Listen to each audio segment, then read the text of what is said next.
It's a pretty exciting day for us here around the American Victory. Just last week, our governor signed the bill designating the Victory ship as a state flagship, and we're really excited about that and proud to be a part of that. The county has been an incredible asset to the ship. They've really supported us, both financially with some grants that we've been able to use to preserve the ship. We're actually standing on newly refurbished decks right now. That's the county allowed us to perform this task. You see a lot of folks come here. You'll see the smiles of the grandkids walking with their grandfathers, and you'll see some tears in some eyes sometimes, and they just embrace the chance to appreciate what they've been through and what they did for the country.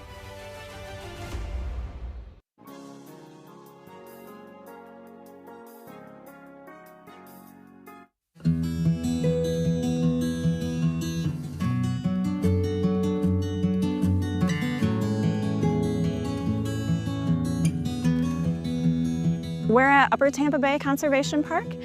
It is a 600-acre conservation park, kind of in the northwest corner of Hillsborough County. We are releasing some bobcats today.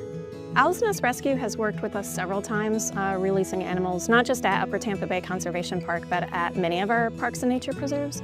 And they pick them because they have suitable habitat, they have large spaces. This park in particular is about 600 acres, and only a small portion of that is actually used for human recreation. The rest is just kind of wild. For bobcats, you're looking at a year that you have to get them to where they need to be back in the wild. We've had to make sure that they know how to hunt native things. I've done this 40-some years, so I know if they get to a point that I know they're ready. You get anxious about it, and then you're almost at peace that they're gonna be in a really good place, so they're gonna figure it out.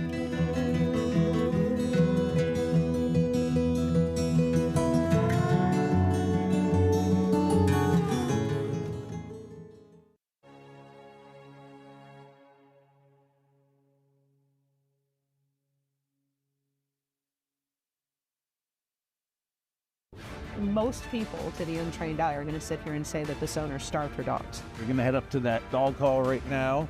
So we'll go out, we'll assess the situation. I'm looking at these dogs look like garbage. I mean, that's just not. Did you see there's bags of food there? She was very upset about losing all of her cats.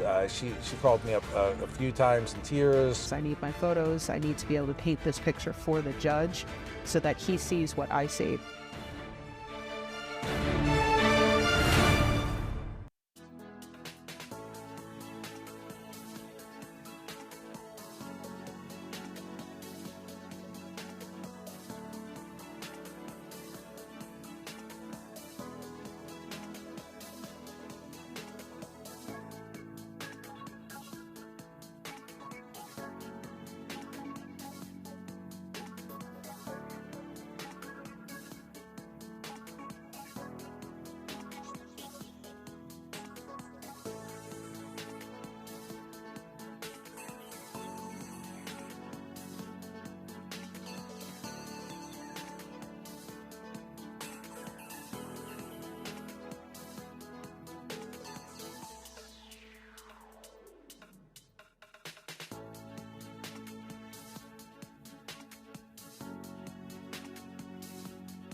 Good afternoon. It's April 16, 2026. Welcome to the Hillsborough County Board of County Commissioners Tampa Bay Rays workshop. Before I pass things over to the county administrator for opening remarks, a couple of comments. You'll see that the workshop is scheduled from 1:30 to 3 today. Commissioner Cohen has a flight to take shortly after that. Commissioner Miller has childcare duties, and I have to leave shortly after that as well. So I'm going to ask speakers to be mindful of the time so we leave plenty of time for board questions and comments. Secondly, there are three primary goals of today's meeting. Provide an update and status of negotiations, to receive board input and direction, and to provide transparency to the public. We will not negotiate in public. With that, Bonnie, if you'd like to make some opening remarks. Thank you, Mr. Chair, and welcome everybody. And today, as you mentioned, we're convening today's workshop to provide an update on the ongoing discussions regarding the opportunity for the Tampa Bay Rays to relocate to Hillsborough County. The proposal under consideration includes approximately a 31,000-seat ballpark and approximately 7.6 million square feet of surrounding development on the Hillsborough College site. This workshop is intended to inform the board and outline where things stand. We'll also highlight the potential benefits, the challenges, and the uncertainties inherent in a project at this stage. You'll hear today from AECOM, the independent firm engaged to analyze the economic impact of this proposed development. Their analysis indicates the project could generate as much as $63 billion in direct economic impact over a 30-year period, based on the assumptions in their model, which you'll hear more about today. An opportunity of this magnitude is rare. It is potentially significant and warrants this board's thoughtful consideration and careful evaluation. Additionally, the state's participation through land contributions and infrastructure support is notable and further underscores the scale of this opportunity and its potential impact on our community. At the same time, I want to be very clear about where we are in the process. While we have been engaged in discussions with the Rays organization for several months, we do not yet have an agreement that is ready to bring before this board. We recently received a draft memorandum of understanding for consideration from the team. This MOU has not been agreed upon by county staff, and several significant issues remain unresolved. Some of those issues will be discussed during today's workshop. The financial request from the team is substantial, over $1 billion, and would exceed any comparable request for a professional sports facility by a local government that we're aware of. That reality requires careful scrutiny and disciplined evaluation. You'll also hear today from County Attorney Mandel regarding the permissible use of the community investment tax for a project of this nature. And I also want to take a moment to address some questions that have arisen regarding how these funds were anticipated to be used. There were several categories that we outlined in 2024. They include transportation and public works, public safety, public facilities, and public utilities. We'll focus on the public facilities category because other than contingency, that is the one category we're considering utilizing. Within public facilities, there's a subcategory entitled community facilities, and that subcategory was funded at $545 million. Within that category, several types of projects were identified as eligible, including Raymond James Stadium, Amalie Arena at the time, now Benchmark International Arena, Steinbrenner Field, tournament sports facilities, a pet resources shelter, and community facilities, other. However, it's important to note that only the total funding amount for this category was approved. Eligibility within a category does not constitute a determination of priority or appropriateness for funding. No specific allocations were designated for any individual project or entity. While internal estimates were developed at the time, those figures were preliminary, not part of any formal approval, and were never promised or guaranteed to any group. These are taxpayer dollars, and only this board has the authority to allocate them through formal action. That action has not occurred. It is also worth noting that since the CIT's approval in 2024, the board has made significant additional investments in several of these community assets without the need to rely on these CIT funds, including most recently $18 million for Steinbrenner Field and $250 million for Benchmark International Arena. This was done because we recognize the strong partnerships we have with these teams, including the Tampa Bay Buccaneers.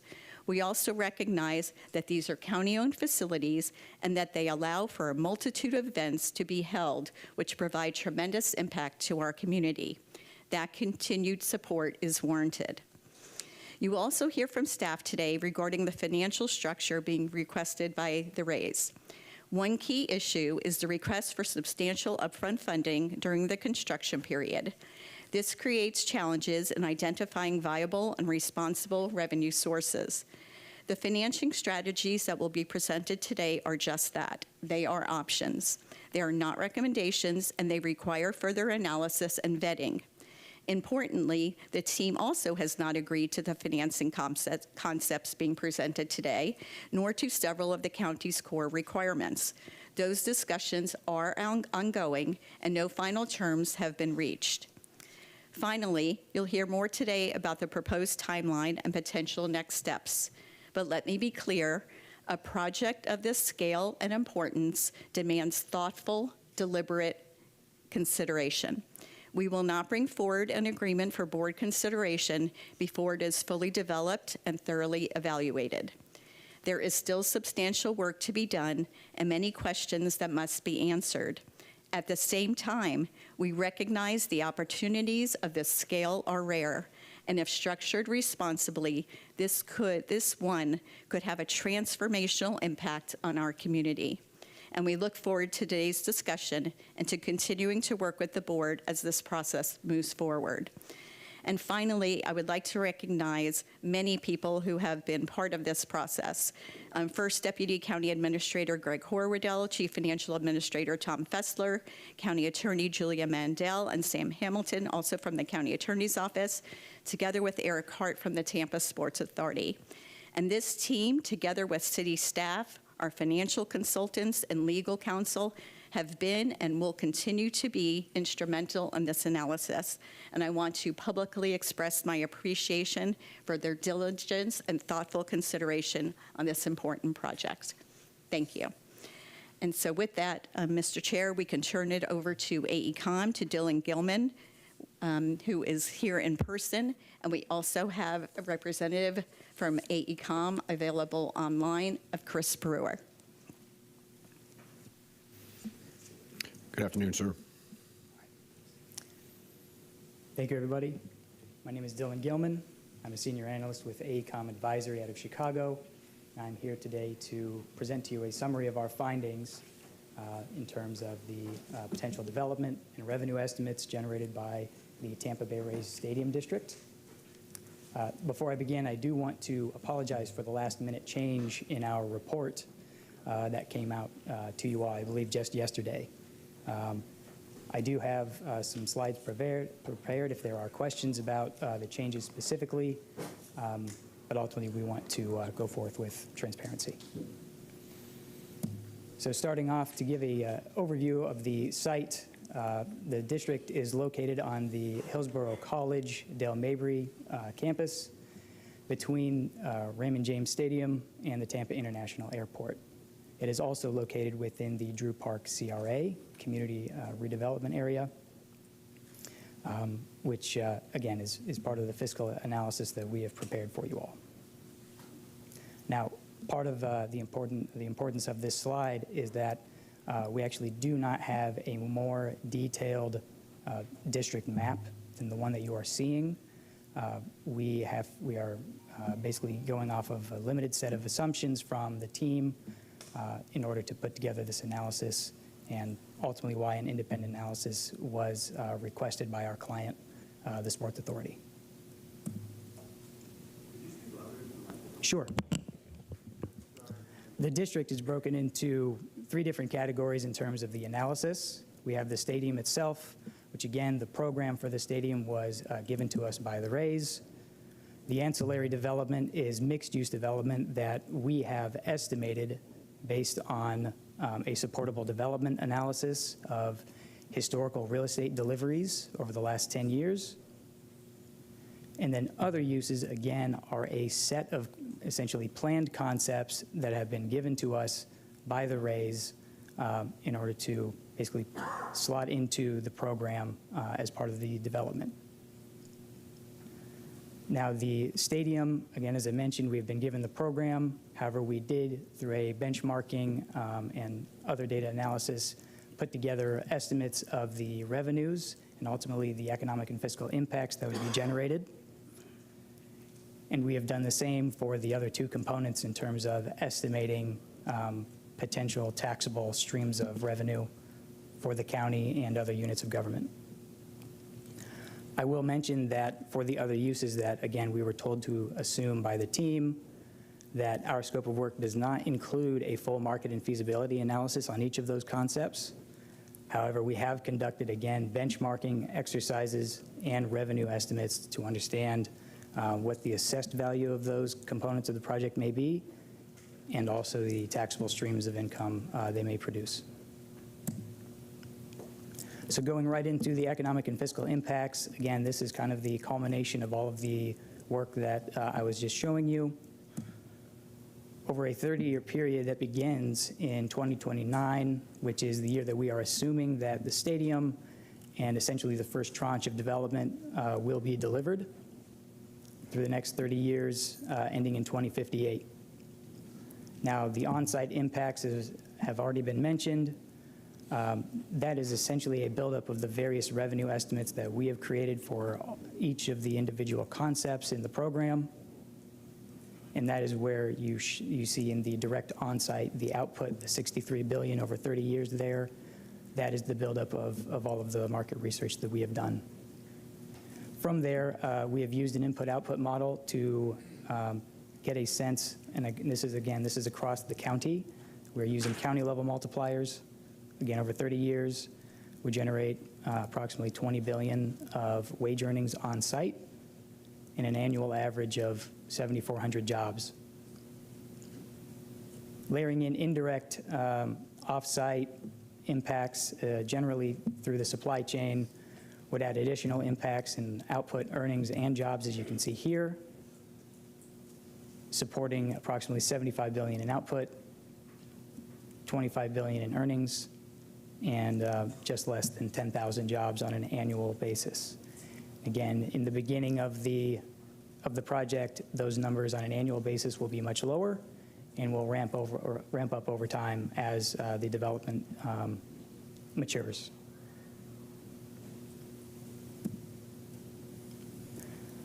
That economic impact ultimately will generate some taxable revenue streams. And over the same 30-year period, gross collections, and these collections include tax rates such as the Tampa City and the County Operating Fund millages for ad valorem real estate taxes. We have also included state and county sales taxes, the tourism development tax on hotel room receipts, and lastly, the proposed admissions surcharge on ticket sales, which would just apply within the district itself. Now, in total, over 30 years, we are estimating that would sum to nearly $2.8 billion. And about 60% of that fiscal impact would actually be coming from sources outside of the stadium. So while the stadium is a district anchor and a critical component of the project, ultimately the majority of the fiscal benefits will be realized outside of that building. And I also do want to make clear that these fiscal impacts are only based on direct on-site activities. None of the indirect impacts are included in these fiscal estimates. So certainly if additional development were to happen within the CRA or beyond, those are not counted here. Also, I want to mention in terms of ad valorem taxes that there are three components of the project that are not considered to be taxable, and that is the stadium, the Hillsborough College campus, and also 3 parking garages that were proposed as part of a Phase 1 parking plan in the Kimley-Horn analysis that was published back in December. So now we get into a distinction of gross versus net collections.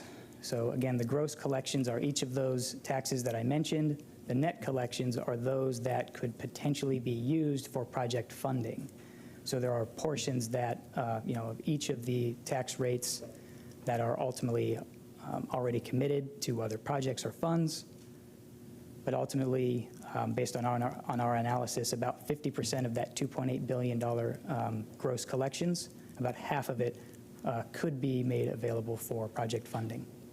Now, I will also give a caveat that our report in no way recommends or is meant to support specific financing options. This is a means of estimating potential flows for the various taxes that are currently existent and also some additional which you'll see here on the next slide. In terms of the $1.4 billion that could be collected over 30 years, the county stands to collect over $900 million, or 2/3 of that number, while the city would collect the remaining 33%, or approximately $480 million. So as I mentioned, we were asked to estimate what we're calling speculative additional sources of funding could generate if implemented across the district over the 30-year period. And the two that we assessed were a community development district, which, as you can see at the bottom of the slide, is a 2% fee applied to food and beverage, retail, and parking sales within the district. However, this would require city application and approval to be implemented. And ultimately, that is estimated to potentially produce over $200 million over the 30-year period. Now, similarly, the special assessment is a 1% fee that would be applied to tickets in addition to food and beverage, retail, and parking, again, just within the district. However, that would require state legislation to be implemented. So these are not assumed, either or both of them are not assumed to be implemented, but again, it was an exploratory exercise to see what could potentially be generated if funding gaps exist after considering the confirmed available sources. So now I'll go into just a high-level summary of some of the analysis that we did that underpins the economic and fiscal impacts that I just presented, starting with the Rays Stadium. Essentially, the analysis that we conducted is a benchmarking analysis of comparable stadiums, also looking at ticket pricing across the league, understanding the types of events beyond the Rays regular season that may be hosted in the stadium, the level of attendance for each type of event, and ultimately with outreach to industry service vendors, getting an understanding of food and beverage and merchandise spending on a per attendee basis for, again, each of the event types that are presented here. We also did an assessment of the local market, including Tropicana Field, Raymond James Stadium, and other event types in order to build up an assumption for parking. Getting into the ancillary and other uses, I have just a few more slides. So the 30-year development estimates, as I mentioned at the beginning, is essentially an extrapolation of a 10-year historical development trend that was identified through market research. Looking over a 30-year period, that trend translates to approximately 115 million square feet that could be absorbed within the entire city of Tampa. And the district estimates are essentially taking from the citywide pipeline in order to establish the, as you see here, the 5.9 million of ancillary development. Again, that's the market-driven piece of our analysis. So that represents just 5% of the 115 million. During our process, there were concerns raised regarding other major projects that are either underway or proposed within the city. And we believe that with the prominence of these projects being mostly within what we're calling the first phase or the first decade of our 30-year analysis period, we believe that there is sufficient room in the pipeline for the stadium district to be built out simultaneously. And that's in the proposed projects in the major pipeline are mentioned there at the bottom, including Water Street, Gasworks, Ybor Harbor, and a few others. And again, even if we're just looking at the first phase of development, the district still remains at about 5% of that 10-year pipeline from the city. Adding in the other uses, and again, these are uses that we were told to assume that will be part of the program. You'll see there, essentially in the middle of this table, it's a significant amount of office, but also what we're calling revenue-generating concepts of a lifestyle fitness and recreation center, an immersive sports entertainment venue. It's not just sports, it could be just visual arts in general, and also live entertainment venue for live concerts. I will reiterate that this is not a market and feasibility study, and the study was conducted prior to recent venue announcements in the local market. So that brings us to the 7.6 million square feet that was mentioned at the beginning of this meeting.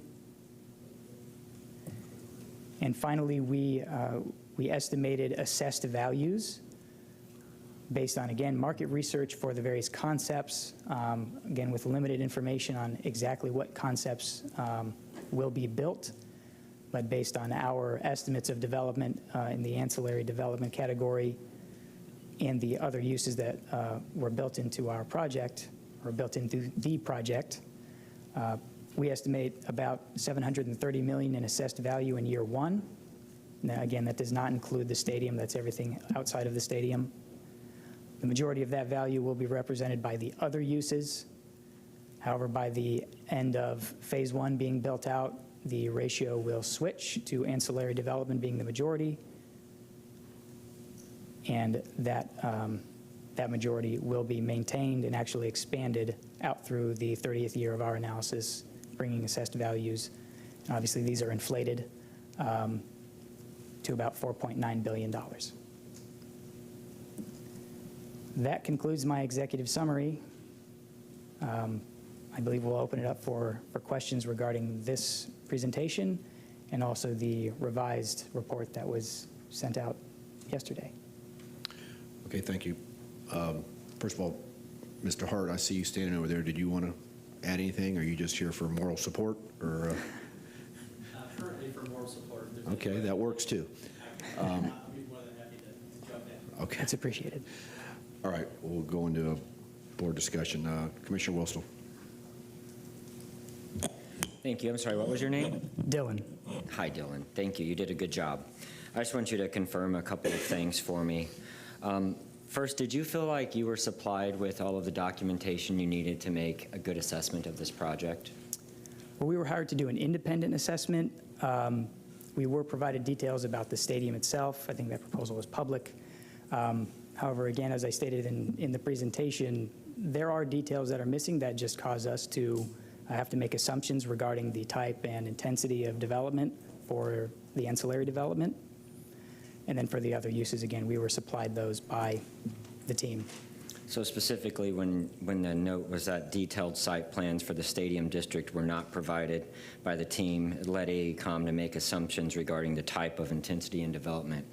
How significant of an impact was that for you to determine whether or not this is actually going to be a viable study? I mean, how big of a variable was that? Was it a small variable, or could it disastrously change what you provided? Well, I will say that, again, we weren't doing a feasibility study. It's a supportable development, saying that based on historical trends of development, ultimately this is what could be captured on site. Certainly, if we were given more detail, there would be a greater level of accuracy in terms of what they're planning. but those details are currently missing. So Okay. we stand by ready to review additional information if it's provided. I understand. Then just real quickly, some other slides. Your market analysis for all of the apartments, you pretty drastically changed, speaking of accuracy, the amount of apartments that of RTLCO provided. You drastically changed that. I mean, it was a huge pivot. And you did that, according to your report, I want to confirm, based off of market rate analysis. And the reason that I'm asking is because the team has advertised prolifically around the community that there would be affordable housing. So since we know that is part of their end game, how significantly would it impact all of those multifamily units that you base this off of, with the reality that it sounds like at least some of, if not a lot of, will be affordable? Well, certainly to the level that affordable housing would be part of the project, that will impact the taxability of Negatively? Negatively, right? The taxability would be reduced. Okay. Again, those are assumptions that we weren't provided. However, the 100% market rate was based on feedback from the Rays during our process. Now, on page 26, this was the one that really caught me off guard reading the study. From day one, I was at the opening press conference. They announced $6 billion of new taxable revenue, which I believe is on page 26. It looks like your team reduced that by about 67%. Can you walk me through what led to that? Looks like you reduced it from 6.05 to 2.24 billion. And the 2.24 has now increased due to our revisions to the 2.7, almost 2.8 billion during the period. Okay. So it's not quite as drastic. However, it's still big. Right. And certainly over such a long analysis period of 30 years, there are so many different assumptions that go into just how the stadium district would grow over time in terms of the development that's captured there, as well as the value of it that RCLCO might assume versus our team. But you don't know because you had to guess so much. Well, right. And again, we were asked to do a review of the information that was provided in that report, but it wasn't a point-by-point assessment of their modeling. Ours is an independent analysis of the opportunity at the stadium district that is ultimately built up from original research that we've done. On the property tax assessment, it looks like a variable that came in late. Does yours assess all of the potential square footage? Did it take into account the reality that the Hillsborough College may be retaining all of the property and only leasing it? So is your property tax assessment off of all of that land that now might not be eligible to be assessed property tax? Only the verticality would be potentially? So in our analysis, we did not separate land value from building value. However, the market values in terms of the various uses basically baked into those assessed values that already exist across the county. There is a mix of the two different values into, say, a per square foot assessed value metric that we would use in our modeling. So did it take into account that if it was leased back, there'd be a reduced amount of square footage that we would be able to assess? Isn't that true? If it retained as a tax immune agency? Right. There would be a portion of the, I guess, the per square foot value metrics that would have to be taken out. Yeah, and I would be interested to hear how large of a variable that is. I just have a few more since, I mean, it was a 108-page slide, so you can understand. On page 28, you went through something that you didn't guess. You were able to base assumptions off of what happens nationwide off of teams' attendance rates. And you basically pointed out that even after a team enjoys the excitement of moving to a new area, which it's not really moving to a new area, it's just slightly better geographical location than where it is right now in terms of accessibility for everybody.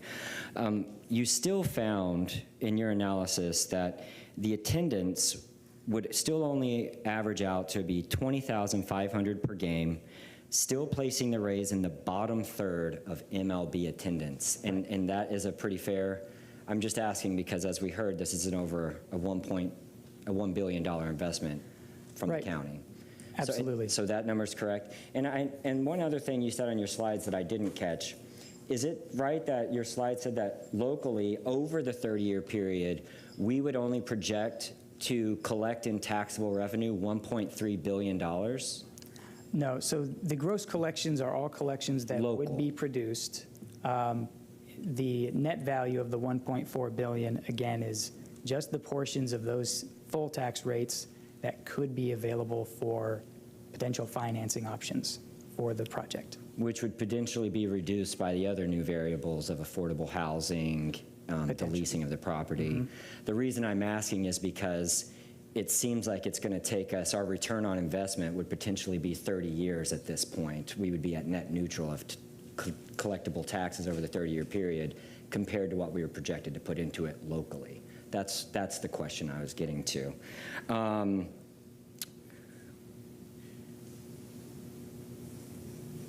On your net speculative additional assessments, you changed the CDD rates quite a bit. I was just wondering what led to that. That was a last-minute change that I wasn't expecting, and I had a lot of questions about it. Sure. Yeah, let me actually pull up the report. Oh, this one. Great. Okay. So I'm actually going to scroll all the way to the end. Pardon the craziness for one moment. Okay. So I have 2 slides prepared for the revisions that we, the last-minute revisions that we implemented into our report. So getting to your question about the CDD. So ultimately in the model, and what I'll explain in the red text here, is essentially that the 2% that is applied to those the retail, food and beverage, and parking sales within the district, the ancillary development has 110 million, as you can see there on the slide. That was accidentally double counted in the other uses portion.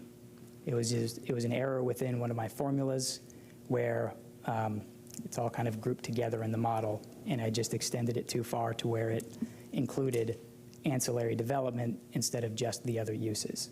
So that's why it came down from 136 million in terms of the other uses collections to 26. So it was a double counting error that I found after we had already issued the initial final report. I'll close my questioning with, so right now we have new unexpected variables that weren't taken into account. You had a pretty significant lack of detailed information to improve the study that you did. These new variables would seemingly greatly reduce potentially the amount of taxable value that the community would see. And then on closing, you changed the phase 1. The phase chart is pretty difficult to understand, but it looks like from the outside looking in that the taxpayers would be required to front load all of their money, and the team would not really have a significant investment in the initial phase. Is that what the phase 1 suggests? Our analysis doesn't get into the financing of the project, so I can't comment on that. Well, how much would phase 1 cost? Based off of your page 42, excuse me, that you changed actually. I didn't even notice you changed it at first, but you changed what the assessed value would be, so it confused me a little bit on the 2029.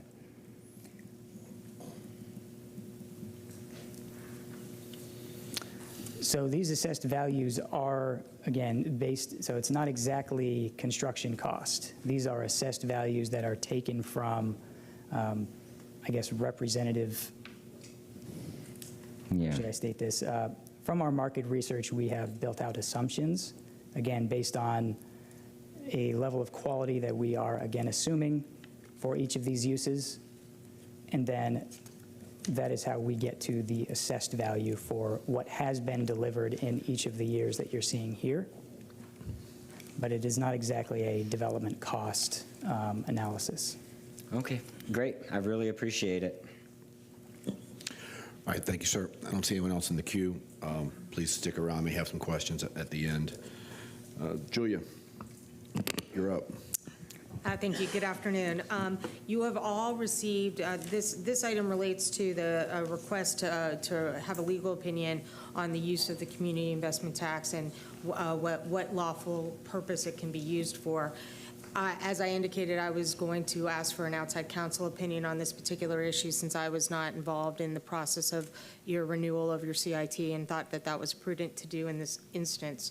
And you have all received an outside legal opinion from our bond counsel, Bryant Miller Olive. First, let me just say that Bryant Miller Olive, BMO, has been the county's bond counsel for 25 years. This is what they do, this is what they analyze, and this is how they have served us for that period of time. They have a highly respected role and have been really invaluable to us and to other bond issuers all over the state. Their involvement in this instance was appropriate because if we were to go into a bond issuance situation, it would be their role to review all the sources of funds, review the validity of the resources and what we were going forward with to ensure that they were legally sufficient.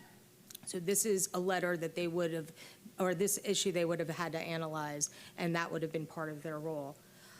And what I want to just also indicate to you to make sure that everybody understands, because I heard some comments about just getting outside legal opinions, that is part of their role, and that is something that they are obligated to do as our bond counsel. To summarize their legal opinion, and I think everybody's seen it and read it and probably heard about it, they have determined that there is no prohibition about using the CIT renewal funding as a source of revenue to pay for a new county-owned sports facility. And so moving forward, as it relates to that issue, we are comfortable and confident that we can proceed forward in that way. I just want to make one other comment on this issue. At our April 1st discussion where I was asked to proceed forward with this legal opinion, there was some other additional conversations regarding voter intent. That wasn't specifically reviewed in this opinion, but subsequent to that, and I have received some additional information, it may be prudent for us to proceed forward with an additional outside legal opinion from an election law expert as it relates to that question, and that is something I will be pursuing as needed. Dwayne Draper from BMO is here if there's any additional questions or information is needed. Otherwise, I have no additional comments on this.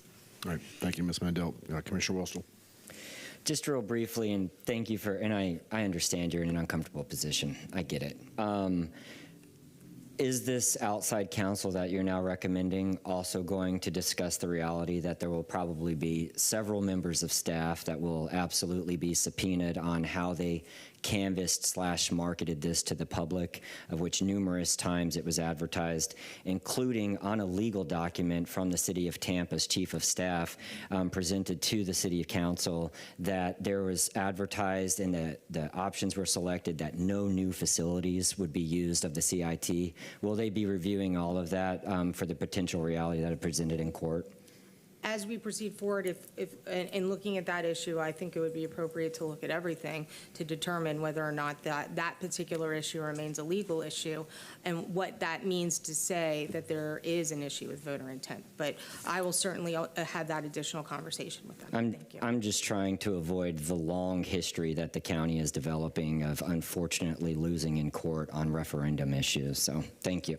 I very much agree with you. Thank you, Commissioner Wilson. Okay, don't see anyone else in the queue. So, Mr. Hordell, Mr. Fessler, you guys are up.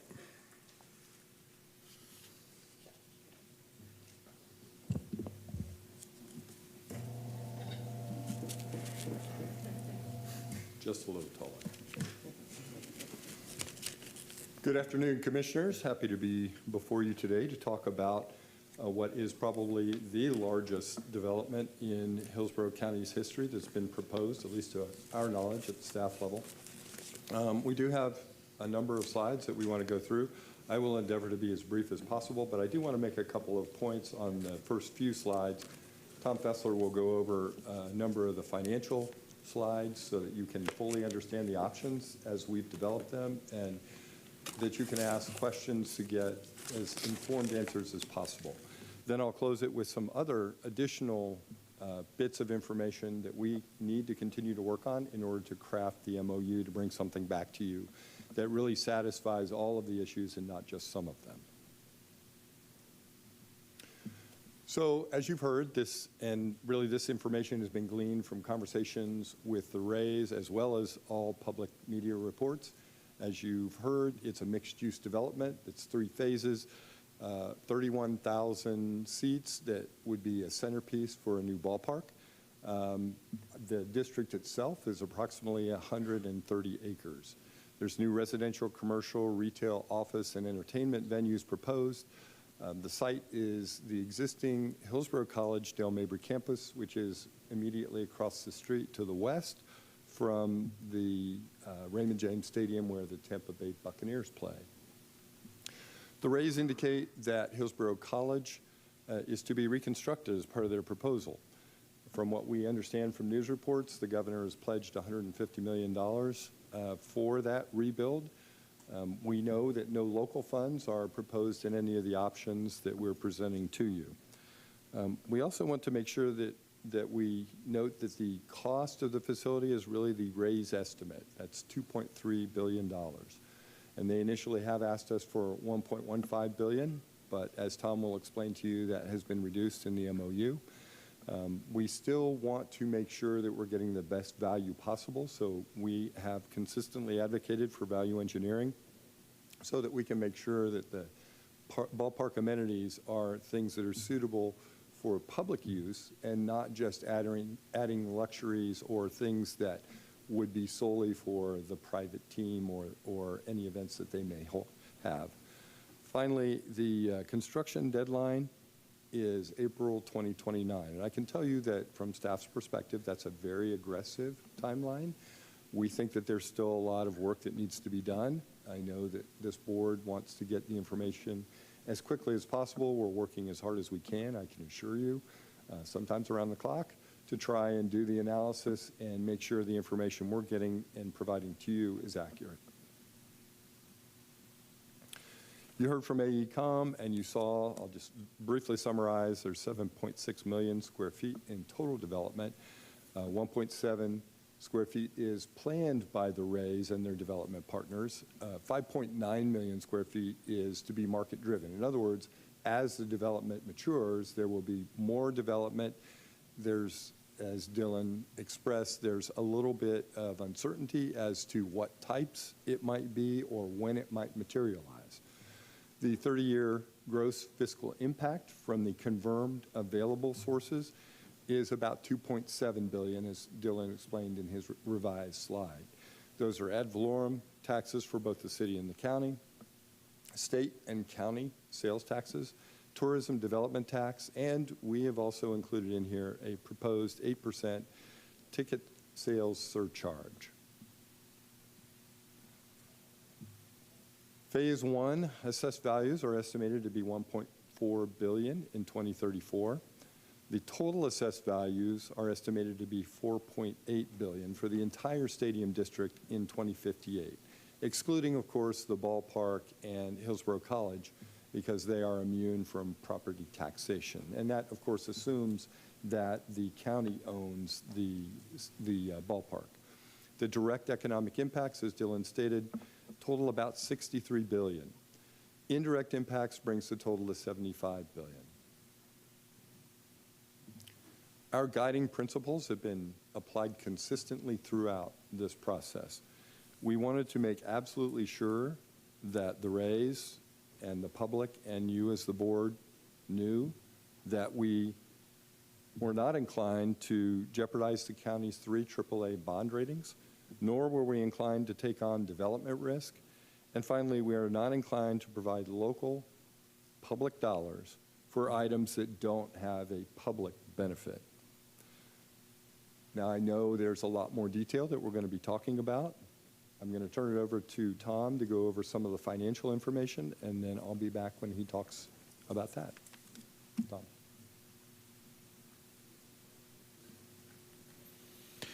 Good afternoon, Tom. Good afternoon, Commissioners. Tom Fessler, Chief Financial Administrator. Today I was going to be covering with you kind of the financial aspects of the proposed project.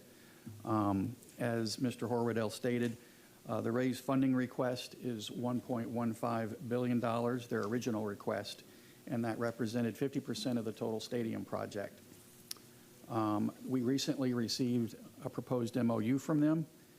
Their request had been reduced to $1 billion, $750 million from the county and $251 million from the city of Tampa. This reduction is not necessarily because of a reduced expectation. It's because of some reclassification of certain funding sources from the public side to the private side of the ledger. The framework of the funding options that we're going to present to you today are still under discussion between the county, the city, and the Rays. Nothing has been committed to at this point. Again, we continue to evaluate things. The options today are designed to achieve as much of the Rays funding requests as we can with viable funding options. You will likely find some of these funding options challenging to approve. We had limited ability to get to the $1 billion or the $750 on the county side without looking at every available option possible. However, we have made best efforts, and we have been negotiating with the Rays in good faith.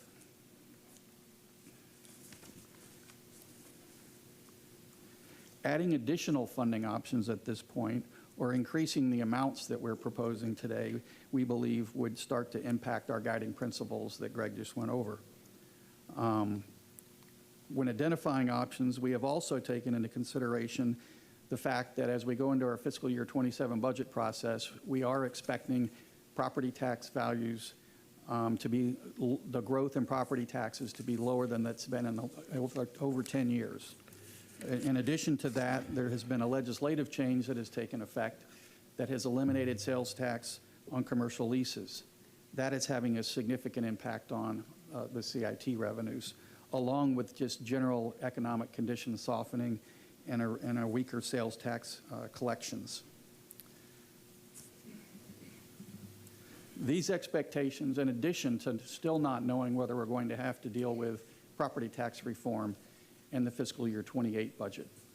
As you know, the state legislature still has not adopted a budget this year, and there still could be property tax reform that ends up on the ballot this November. One significant challenge in meeting the funding requests from the Rays is that there is an expectation that the majority, if not all of the funds, will be available during the construction period, which means we have to issue bonds. When we issue bonds, that means that the proceeds or the dollars available to issue those bonds have to cover not only principal on the bond issues, but also interest. So therefore, on the funding options you see on slide 6, the dollars actually available that need to be available to meet those are greater than what are showing up on this slide. The categories that you see here today, there are 5 of them on this slide. I will go over some of them on future slides in a little bit more detail, are the community investment tax, tourist development taxes, the community redevelopment area revenues, reserves, and finally CDBG disaster recovery funds.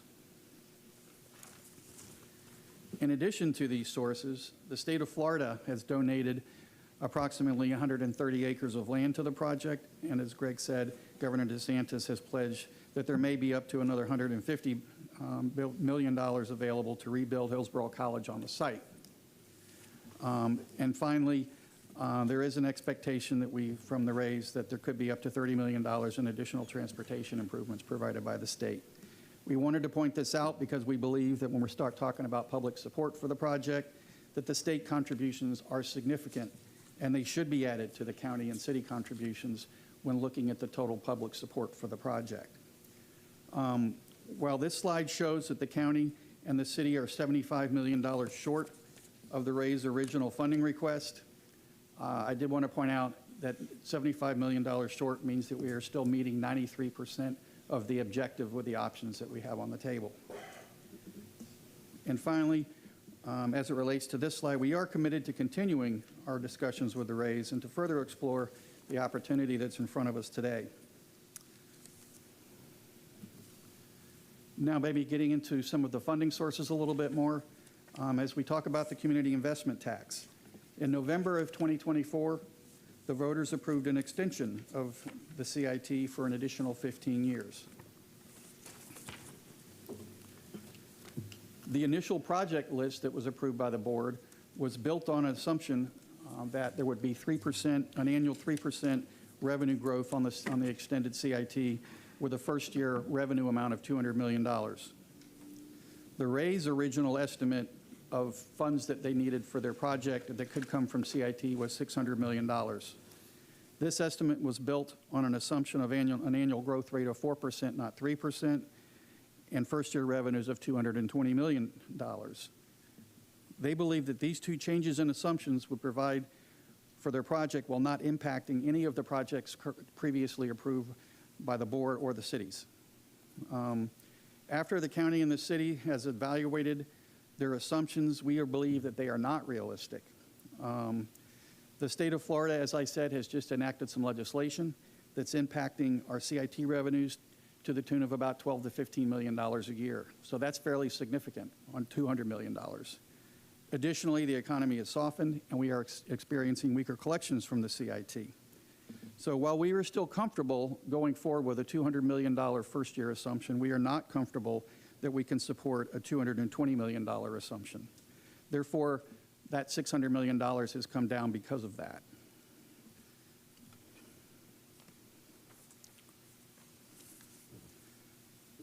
The next thing, or the next assumption is that, that I'll discuss in the next couple of slides, is the growth factor of 4%.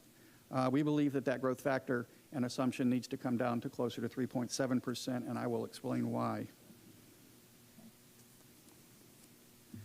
The current year, 30-year CIT, which expires in November, has a growth rate that has been averaging just over 4%.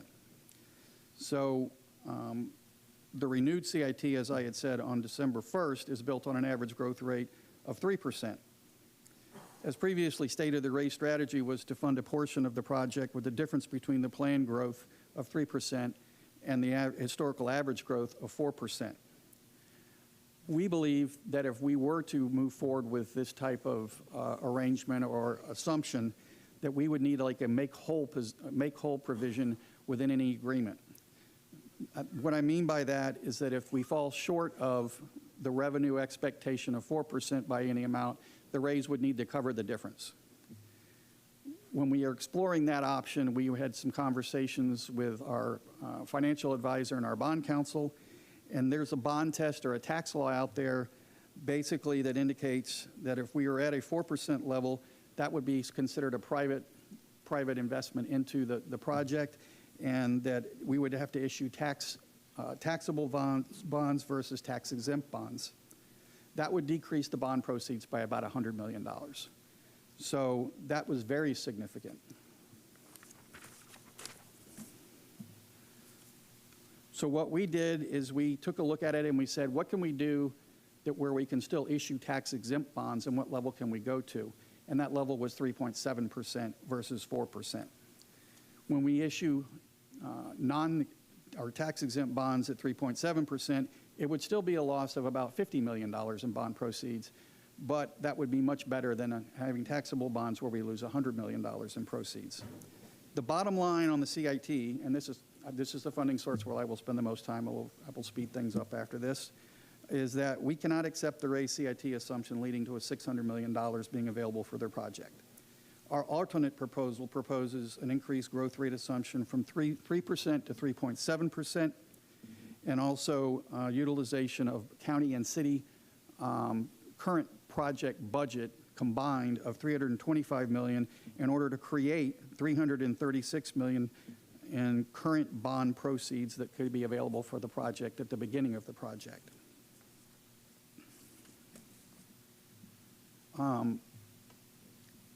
As far as the tourist development taxes go, the proposed option is $268 million. This includes a 35-year bond. This would be repaid with 6-cent tourist development tax and backed up by one of the first 3 cents for the bond issue. We are also proposing as a potential option using $40 million of current reserves in the first 3 cent and the 6-cent TDT. I did need to point out that the 6-cent TDT is currently being used. 30% of that is being used to support Visit Tampa Bay. That 6 cent is also being used to support the county's cultural assets program, And we have a $2 million a year commitment to the Tampa Convention Center through 2031. When we went back, when we evaluated the CIT assumptions, and we realized that the revenues were going to drop far below the $600 million that the Rays were expecting, we did go back to the drawing board, and we looked at, basically, we looked in the couch cushions to see where we could find some revenue. What we did is we started evaluating our unrestricted reserves. We have unrestricted reserves in our budget in order to provide budget flexibility and be able to address annual needs and potential opportunities that come up, as well as revenue shortfalls. Having strong reserves is considered to be a best practice. However, when we went back and looked at across our unrestricted reserves, we were able to come up with, and we think we could come up with about $132 million in cash by accessing current reserves.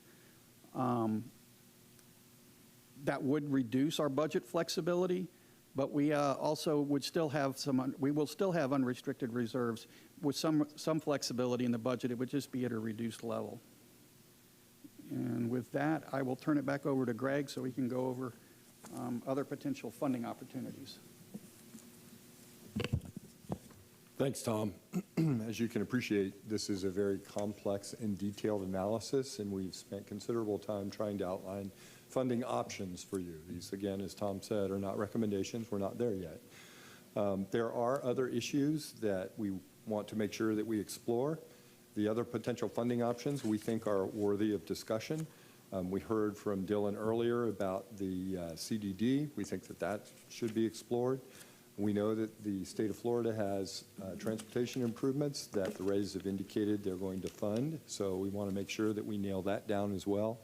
There's Opportunity Zone and New Market tax credits that are available. They were renewed last year in the big, beautiful bill in July of 25. So we want to make sure that we investigate those. They could provide a significant boost to the project. However, I should note that staff believes that those federal dollars should offset any local contribution. There are other parking revenues that we need to discuss. We think that that has a potential sizable positive impact on the cash flow overall that might be available from the county. There are a number of other deal points and other considerations, and I won't bore you with reading all of these, but I will note that the ownership of the park after the lease term, the 35-year lease term, is a significant issue for us, as is who's paying for CapEx. Under our current facilities, teams are responsible for paying for CapEx, and we think that that's appropriate here as well. The value engineering is a very critical point for us. We believe that we need to have the right to review and approve not just the drawings, but also monitor throughout construction, just to make sure that if there is some savings, that they get distributed equally among the partners and not necessarily used to substitute something that the private party would otherwise be responsible for.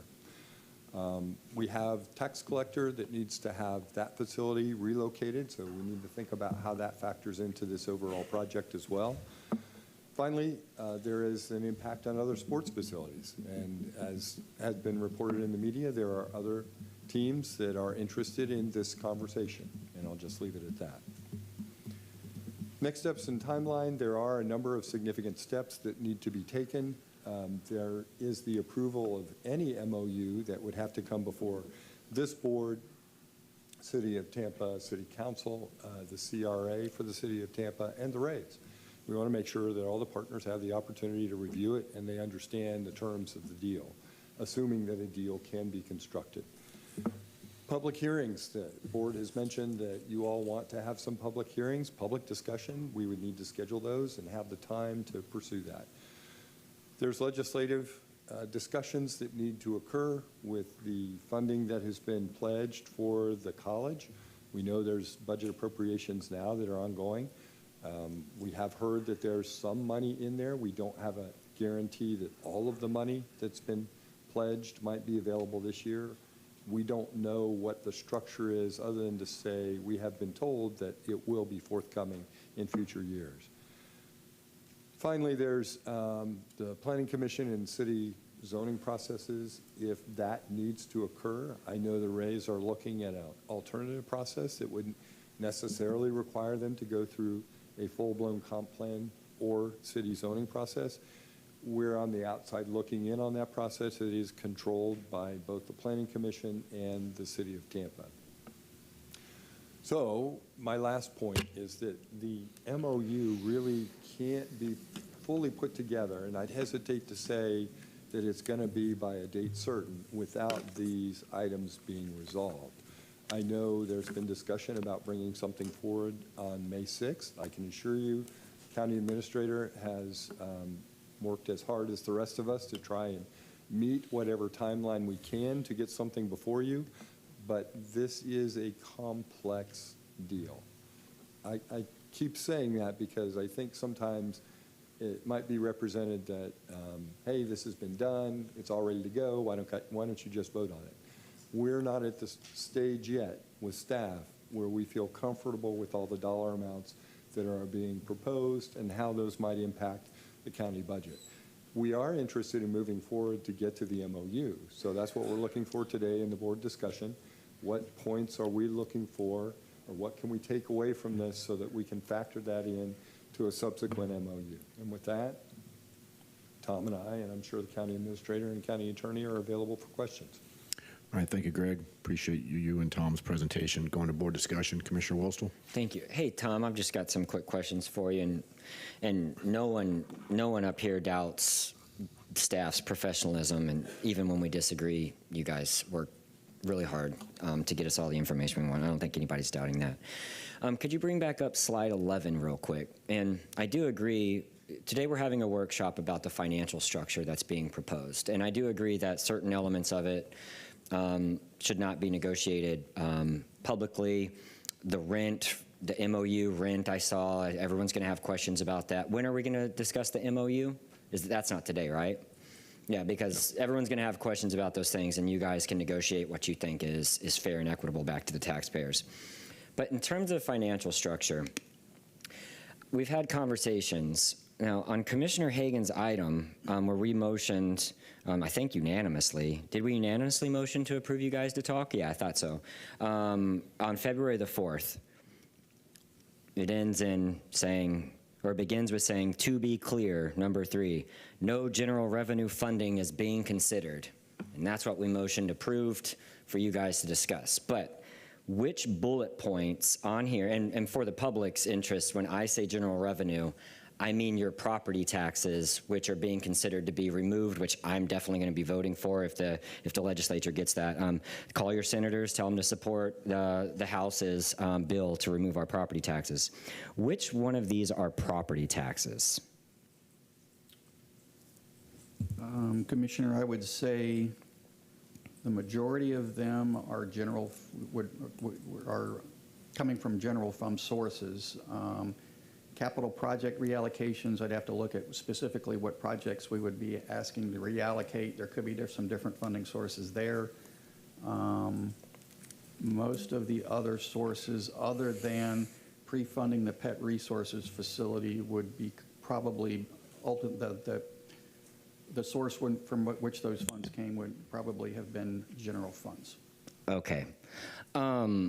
I asked you, so we in January or February, we all had many months. We had a nice young lady, Miss Barker, come through, talk to us about details of the lightning deal. Even I voted yes on it because I think the tourist dollars, they are, I don't want to call a tax harmless, but to the local community, they're pretty harmless and they are a benefit. They're a benefit. And that deal was very straightforward. It was not convoluted. It was, hey, we're going to come in with our portion of the money. I told them I disagreed with their percentage, whatever. We had pain points. It was 70-30, this one 54-46, whatever. And they presented a list. You guys presented a history, and you proposed a 3% methodology growth of the 5th cent. The 6th cent is identical to the 5th cent, right? And those were provided to you, right? That was Exhibit A of that briefing in December, I think it was, or January. And we ended up giving them $250 million where it showed. Do you have the printout that my aide supplied to you, applying that same growth methodology through 2061, which would be a 35-year repayment year by year? I do. It was provided to me before the meeting, yes. And are you able to authenticate that growth number from the year 2027 through 2061, 2062, applying the same 3% growth methodology on a rebate program, that number in total would be $738 million roughly? I would assume, Commissioner, if the math is correct on the calculation, that it would be.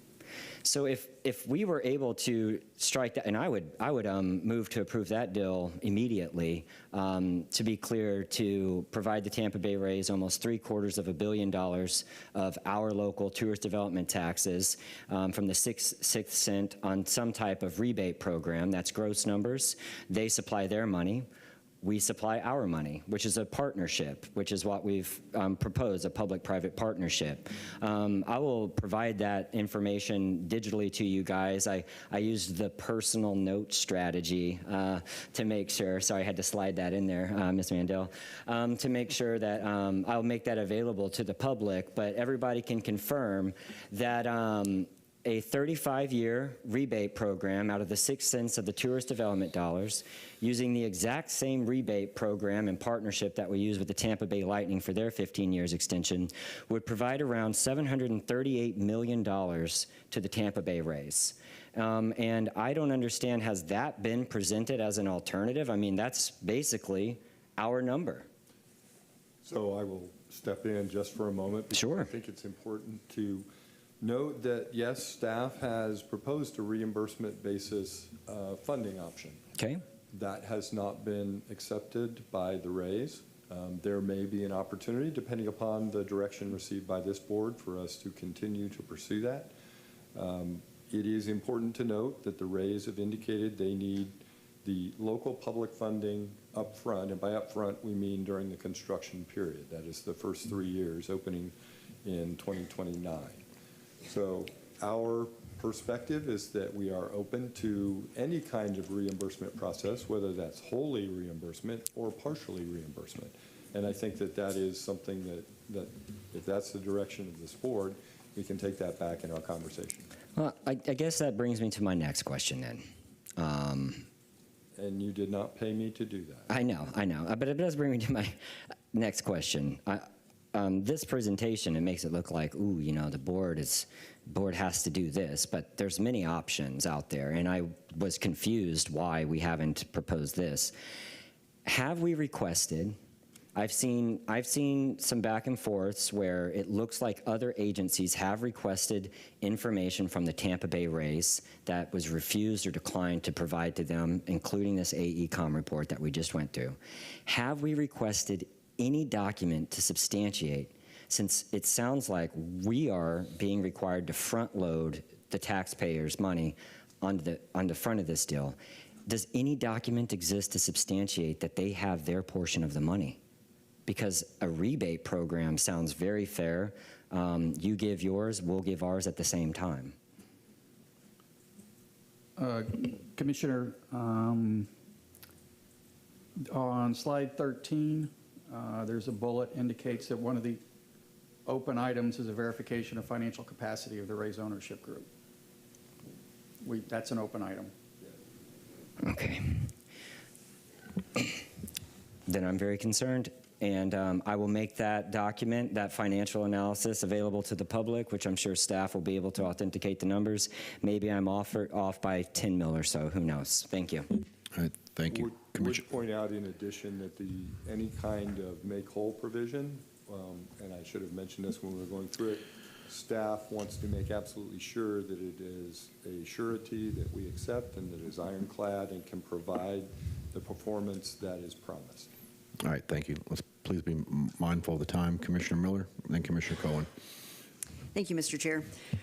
So I'm not sure, Mr. Howard, if this question's for you or for Mr. Gilman, but in looking at the economic impact studies, there's about a $20 billion gap between what the Rays presented as the economic impact and AECOM's. Could you talk to that for me, please?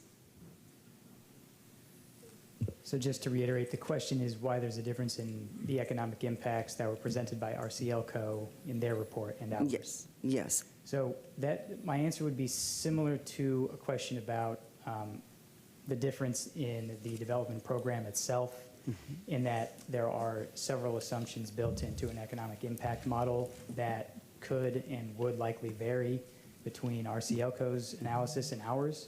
I know for a fact that they used what are called RIMS 2 multipliers from the Bureau of Economic Analysis, while we used some from a private input-output model service known as Lightcast. So already we have a difference in the multipliers themselves.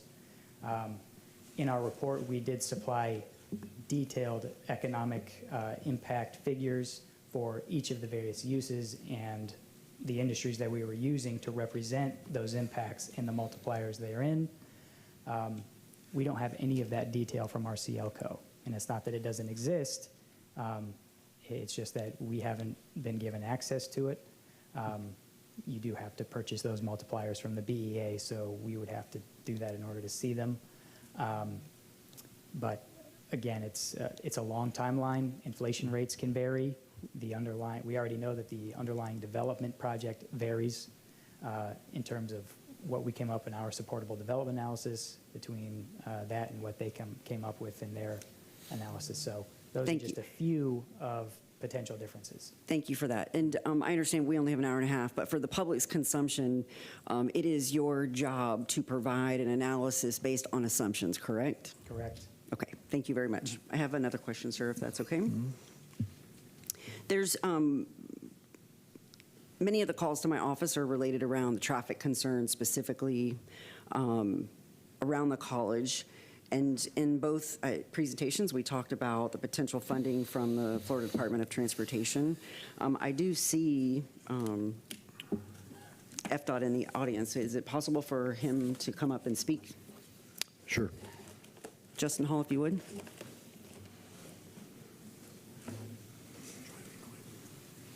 I'll be quick. Sorry. I had one more question. Hey, good afternoon. Justin Hall, FDOT District 7 Secretary. I can get out and get back in. I'm sorry. I'm here. Thank you, sir. Would you speak, please, to what you know, the most current information on what the state is committed to help alleviate the traffic concerns? Sure. So we've been, as with any large development, we work with the developer to understand what are the traffic impacts, not only vehicular traffic impacts, but pedestrian impacts. So we've been working with the developers team on, what improvements need to be made based on the traffic assumptions. And so we have already programmed several projects to address certain traffic concerns, whether it be pedestrian bridges for pedestrian movement, certain intersection improvements, some capacity improvements around the proposed site. And the funding sources would be? They're state funded sources. And these, I tell everybody, that's not taking away from my existing program. These are additional funds that were brought in from the outside. So they're not taking away from anything locally. Thank you. Okay, thank you, sir. Commissioner Cohen? Thank you very much.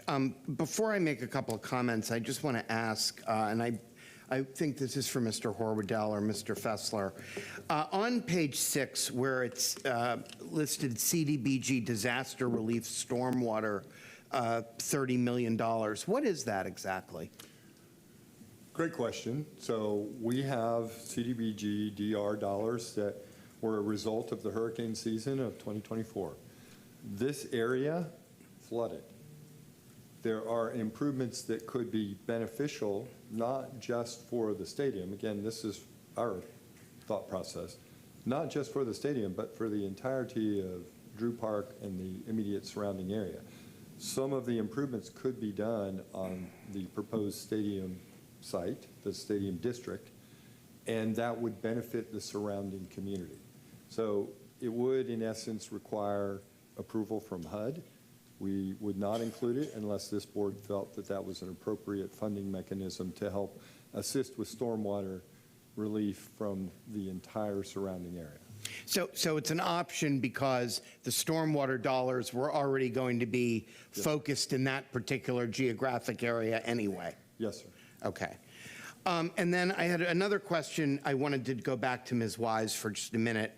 I know that there will be ample time to discuss the issue of using the CIT as part of this project, but I think it's very important to point out, as we were going over the review prior to this, the money that's being designated from the CIT is over and above the 3% growth that was planned to deliver a full list of projects that we advertised to the public. So what I'm saying is, all of the things that we advertised to the public, the transportation improvements, the 9 new fire stations, the public safety designations, all of that is off the top and safe before this expenditure is being considered, correct? That is correct. The only category that we were looking at is that community facilities section. Right, so the transportation work, the Lithia Pinecrest, that's all in the current CIT projection, and that's unchanged. Correct. That's all the transportation and public works, public safety, public utilities, all untouched. Okay, because I'm sure we'll get into a larger discussion about the CIT use, but I think it's important just to set the parameters of where we are. I just want to really compliment the staff in your negotiations thus far. You know, we gave you a 7-0 vote and asked you to go and start working on this. And there's been a lot of pressure to come up with a date and to say when we were going to vote on it, and, you know, to sort of, in many ways, put the cart in front of the horse. And what I see is that you're going through a very methodical process. You've identified a significant number of issues that would need to be resolved before we can actually get to a deal. And what you've asked us for is some guidance as to what are some of the things that we are particularly concerned about. You know, sometimes in life, where you stand depends on where you sit. And in my particular case, I sit as the representative of the single-member district where this is proposed to be built. And so I particularly want to point out that one of the big concerns that I have is that the community benefits agreement aspect of this be negotiated, transparent, and that the neighborhoods be very much a part, the neighborhoods and the business owners be very much a part of shaping what those community benefits agreements are going to look like, and that we have some assurance of what they're going to look like as we move forward. Commissioner Miller touched on the traffic, but the traffic concerns are very real. It's been pointed out to me that this is half the size, this facility, of Raymond James Stadium, that events will never occur on the same day. But even so, we need to see the analysis and the planning that shows that there's a plan to deal with the traffic, at least until we have some transit options to supplement for people in terms of their car. The other thing is that the tax collector's office there is a very real issue. For people in my district, for people countywide, it is the busiest tax collector's office. It's the place people go to renew their driver's licenses and license plates, and we need to make sure that the expenditure that taxpayers have put forth to provide that facility is covered, and that the tax collector is on board with whatever the plan is. I agree very strongly with all of you that it's very important that this project be value engineered. $2.3 billion is a lot of money for a ballpark. A lot of people have questioned whether it really needs to be that expensive. And if it does, we need to see why. And if it doesn't, the savings could easily be used to help satisfy some of these gaps that you've identified. I also just wanted to point out that the other teams are still a very important consideration for all of us, and we are all going to be waiting to hear how they feel in terms of, they've all expressed to me that they are working with the county to feel assurance that this proposal will not negatively impact them, but I would expect them to be public in terms of whatever concerns they may have, or whatever they want to say in support of the project. I think it's really important that they weigh in. And then finally, I just want to say that it's very, very important in something like this that we protect the taxpayer. And I think that your requirement that the county not be burdened with the development risk going forward is a very, very important component of this negotiation. So those are the fundamental points that you've made that I think are really important going forward. And it's my hope after today that you'll just continue to negotiate and work on this. I think that, you know, from my perspective, I would love to be able to vote yes on this. But I can only vote yes on it if I'm absolutely convinced that it's the right thing for the community and for the taxpayers. And I think it's a marvelous opportunity for us, from a development point of view, and also from the idea that we would have Major League Baseball here. It's been a dream of this community for a long time. It's been something we've been talking about for a long time. But at the end of the day, I recognize that it's going to be your ability to put together a deal that will work. And I just want to tell you that I appreciate all the work that you've all done so far. That includes the Sports Authority and the County Attorney's Office and the City of Tampa. And I look forward to seeing where we come out on all this. All right, Commissioner Myers. Thank you, Mr. Chair. I'm going to just sum it up real quickly. We all know, and hopefully we want the Rays here, but having a $75 million shortfall, I'm hoping that between the two parties, we can come to an agreement on the financing where that the county would not be cut short and that our constituents would be able to receive all the services that we promised them when we voted for the CIT tax in 2024. And Ms. Wise, thank you for bringing up the public facility and the dollar amount, because that was one of the issues I was concerned with my briefing with you and Julie the other day. And so I want the deal to work, but we are short of funding, and the two parties, Rays and county, need to come together to see how we can make the deal work for the best for the county and for the Rays, and that our constituents would be promised and have what we said we would do with the CIT tax. And so we resolved that issue today. Yes, the CIT tax funds can be used for public facility. Thank you, Mr. Chair. All right, thank you. I'm going to make a couple of comments before we keep going around and around here. First of all, I want to highlight one issue that Bonnie and Greg referenced because it's an important one, and that's regarding the partnerships with our existing sports teams, the Lightning, Bucks, and Yankees. In light of some of the chatter that's been circulating, I want to be crystal clear that this board and administration values our partnerships with our sports teams, but more importantly, our commitment to them has not changed or been reduced due to the possibility of our future Rays ballpark.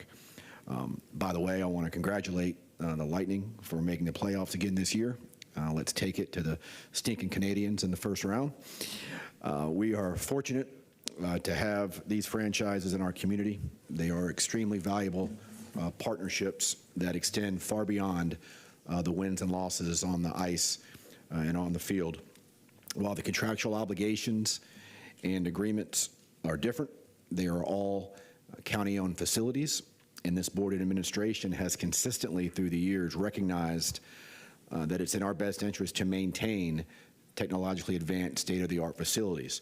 Some folks might say, why is that? Well, it's because the NCAA, the NFL, the NHL, and promoters have very high standards on where their major events are held. Do we want to host a Taylor Swift, a women's Final Four, or NCAA Frozen Four, College Football National Championship? There are so many concerts and events held at our facilities beyond the sports teams. And I think at times people lose track of that. That not only improves our residents' quality of life, but generates significant revenue. For an example, last year alone, Benchmark International Arena hosted 140 events. I'll give you another example. There's a band called BTS. I've never even heard of them. Apparently, they're a big deal. We're having 3 concerts at Raymond James Stadium. What I'm told is the economic impact of this band is going to be bigger than Taylor Swift, which netted the county close to, I believe, close to $1.8 million in tax revenues. So I'm not going to distinguish between facilities and timing because they're all different. However, we know that all three of our existing facilities will need future innovations and improvements. To the administration's credit, while crafting the CIT, they planned ahead and thought about how could we potentially use the CIT to meet our obligations. It's important to point out that those numbers included for every category and project were essentially placeholders. No specific funding commitments were made to any team or organization, including one that we recently talked about, Lowry Park Zoo, partly because we don't know the actual cost of repairs, of improvements or investments that might be made a year from now, 2 years from now, 5 years from now, 10 years from now. And as an example, one of our teams, the Buccaneers, waited until last week to begin sharing their thoughts on the next renovation agreement. And we've been begging them for probably 5 years to have a conversation with us. So my point is no actual agreements or commitments were made because we didn't know. However, recognizing that they're all valuable assets, we felt it was important to ensure that all of our county and community facilities were eligible for CIT funding. But again, I want all three franchises to hear loud and clear that the door is open for future innovation agreements. We recognize these are critical partnerships. They are in the county's best interest, are in fact imminent, and we're planning on just how they can potentially be structured. So I thought that was important to highlight. Two other things real quick, and then we'll keep going.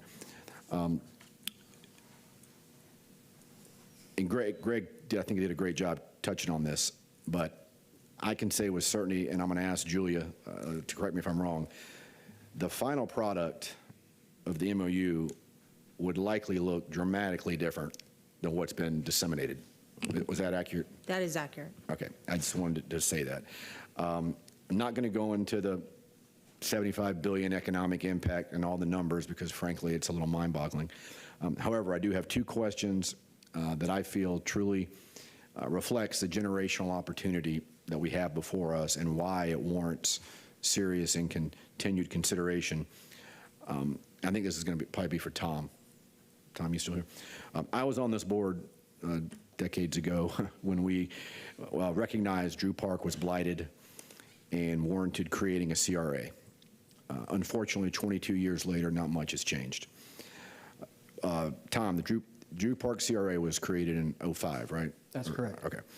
Over the last 22 years, the CRA has generated how much revenue, county and city combined? The increment revenue combined is approximately $28 million. Okay. How much property tax revenue will this project generate? We have to acknowledge we're assuming or we're including the assumptions that were incorporated, but what we've been presented, how much property tax revenue will this project generate over 30 years? I believe their AECOM report indicated about $907 million. Okay. So $28 million over 22 years compared to $907 million over 30 years. 28 million over 22 years, 907 million over 30 years. That's very interesting. And this is only one revenue stream that will be generated. Thanks, Tom. Julia, one question. There was some talk about, and I know this is a serious issue, it was included in our unresolved issues, but I'm still unclear about this. Has the tax-exempt bond issue been resolved? I mean, I know where staff landed on being comfortable, but has that issue been resolved? It hasn't completely been resolved. We're working through that issue, but that is a significant issue as it relates to how you put this deal together. And Okay. we're continuing to work on it, and we're continuing to discuss it. Okay.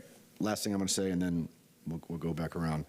The Rays have made it very clear that for many reasons, there's a sense of urgency to either reach an agreement or cut bait. And that's my terms, not theirs. Significant progress has been made. However, as Greg suggested, a number of issues still need to be resolved, and staff has identified additional funding options that can be considered. So I know Commissioner Cohen touched on this, but I would encourage staff to continue working on the remaining deal points internally and with the team, and make every effort possible to resolve the outstanding issues in advance of our May 6th meeting. And when I say that, I do recognize that this will require the team to make concessions on a number of issues. Okay, so with that, we got 3 more speakers, and we're scheduled to end at this time, so let's try and be brief if possible. Commissioner Cameron Cepeda, then Commissioner Wilstel. Okay. Yes, thank you all for the presentations today. They were really awesome.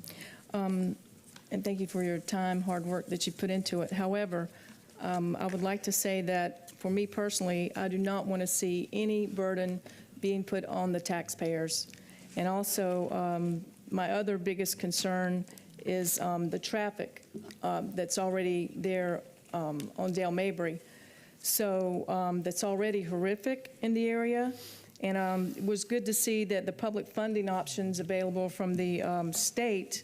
However, that of the $30 million is from the state. It actually seems that is more pedestrian improvements. So I don't see how that would really alleviate any traffic there, because there's only so much space there, and there's really no other room to have extra lanes that would alleviate traffic in that area. So those are my 2 biggest concerns there.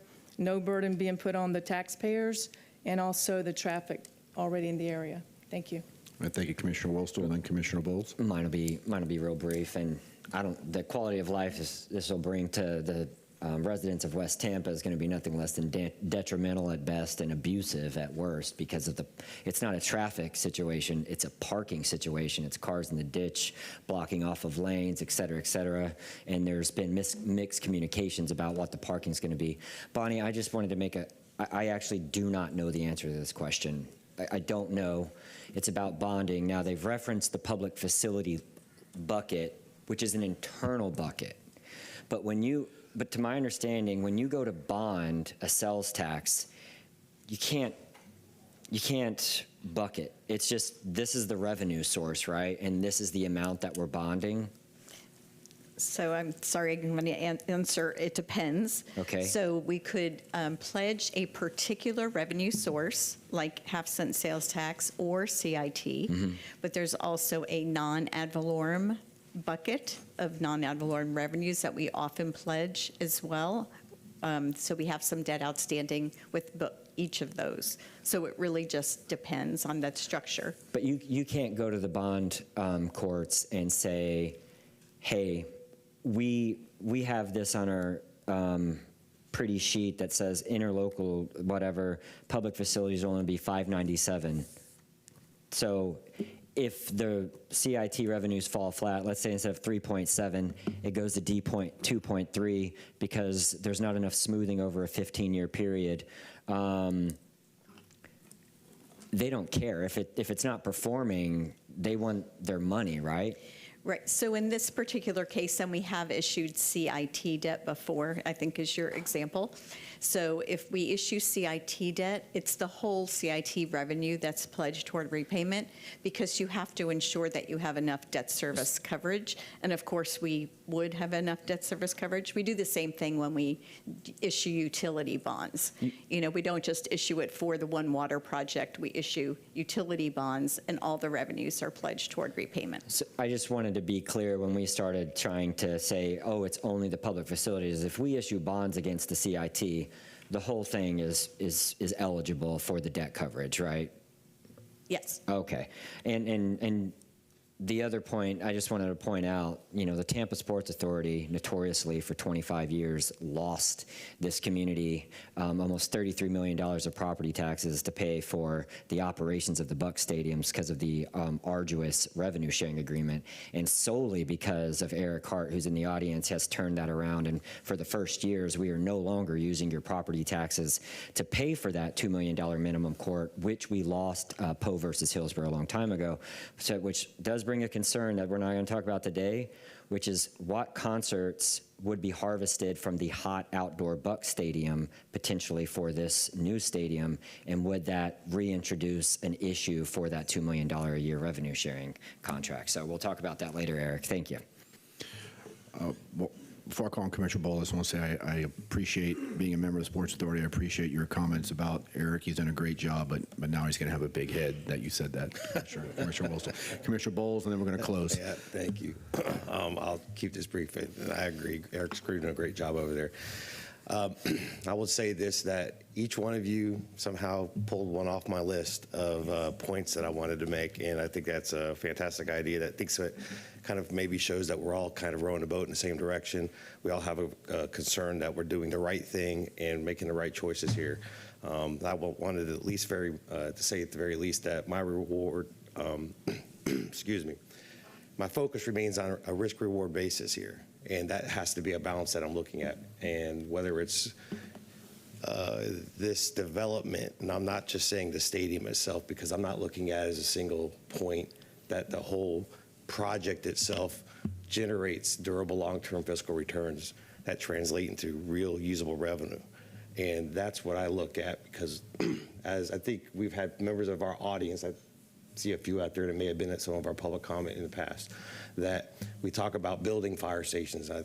That's one that we bring up, but we can build fire stations, but we can't operate them. The only way we can operate fire stations is by building our ad valorem dollars and building our operational dollars. And so if we're going to look at those type of priorities, those core county priorities, we got to find ways to do it.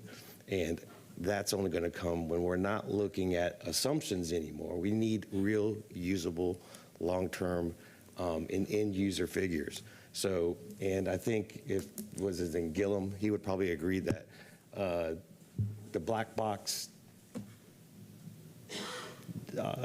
programs that you guys use to make these assumptions, whether it's RIMI or Inflow or the other ones, that you can't try to compare each other.